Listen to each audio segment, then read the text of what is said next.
Don Juan Salvador, I represent Chicana Christian Training Center, and the title of my piece is Speech Before the Virginia Convention. I ask, gentlemen, what needs this martial array? If its purpose be not to force us into submission, can gentlemen assign any other possible motive for it? Has Great Britain and in this quarter of the world to call for all this accumulation of navies and armies? No, she has none. They are meant for us. They can be meant for no other. They are sent over to bind and rivet upon us those chains which the British ministry have been so long forging. And what have we to oppose to them? Shall we try argument? We have been trying that for the last 10 years. Have we anything new to offer upon the subject? Nothing. We have held the subject up in every light in which it was capable, but it has been all in vain. Shall we resort to entreaty and humble supplication? What then shall we find which have not been already exhausted?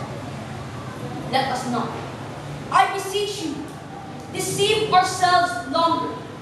We have done everything that could be done to avert the storm which is now coming on. We have petitioned. We have supplicated. We have remonstrated. We have prostrated ourselves at the foot of the throne and implored its interposition to arrest the tyrannical hands of the ministry and parliament.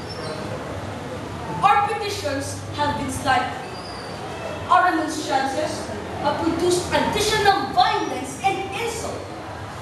Our supplications disregarded, and we have been spurned with contempt from the foot of the throne. In vain, after this phase, may we indulge fond hope of peace and reconciliation. There is no longer any room for hope.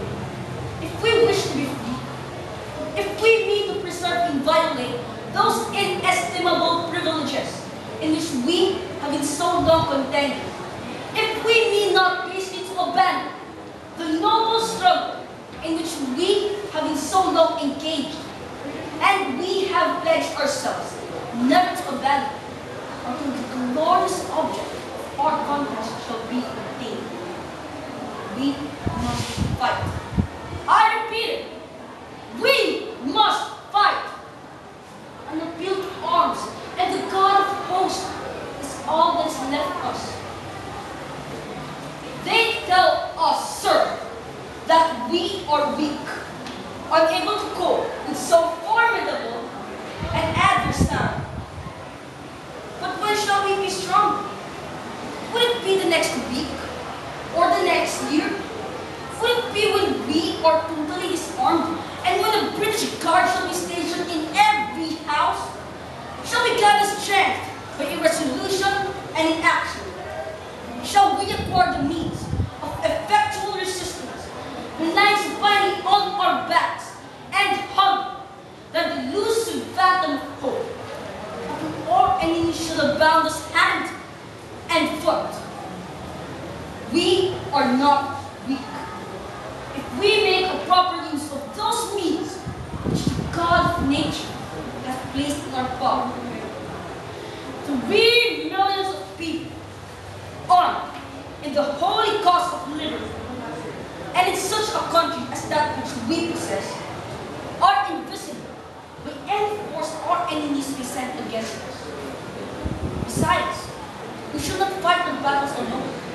There is a just God who presides over the destinies of nations and who raised friends to fight our battles for us. The battle is not for the strong alone.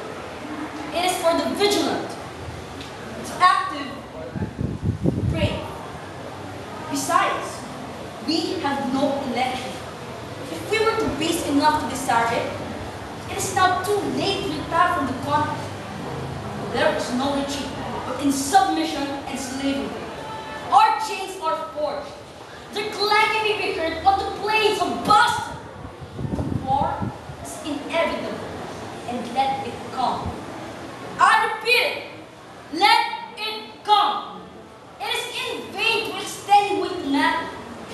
Gentlemen may cry, peace, peace, but there is no peace. The war has actually begun. The next gale that sweeps from the north will bring to our ears the clash of resounding arms. Our brethren are already in the field. Why stand we here idle? What is it the gentlemen wish? What could they have? Is life so dear, or peace so sweet, as to be purchased at the price of chains and slavery? Forbid it, Almighty God! I know not what course others may take, but as for me,